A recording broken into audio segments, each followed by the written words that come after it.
But then I thought about it.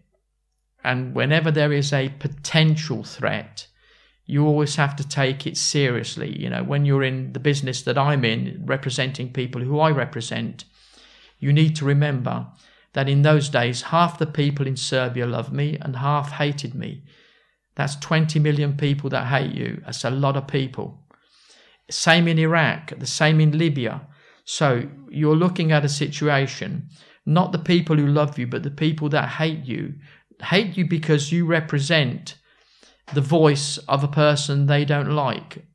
But as I've always said, I am friends with some of my clients, but I don't necessarily, concede or believe in their beliefs. I'm not a member of the Communist Party. I made that clear to Milošević and to Mirjana, his wife, who was more communist than anyone I've ever known. That I will never, ever accept the Red Book. I will never accept communism. That's never going to be but I'll represent them. So the fact that you represent a murderer or a rapist doesn't make you one. It just means you represent them. So I thought, where the hell can I go?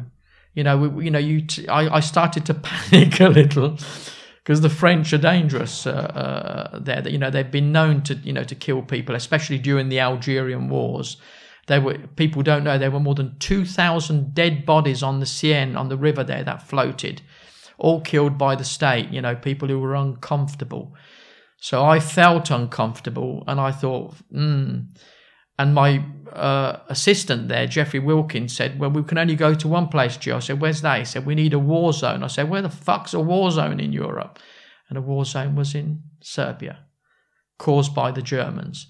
So the ideology and the thought pattern was, if I go to a war zone, there are restrictions on who comes into that zone. So we will know who comes in and out. Now, you can't know everybody, but more or less we know who they are. And that's why we came to Serbia. That's why I accepted the invitation of the government. And we stayed at the Majestic Hotel in Spavači sob 508 for, a few months there, guest of the government, until I had my own apartment. First of all, I had a house in Tolstoyeva next to the president, number 31. But then when the bombing came, I was smart. I gave that to the Chinese ambassador to stop it being bombed. And that stopped Milošević's house, because they were going to bomb Tolstoyeva.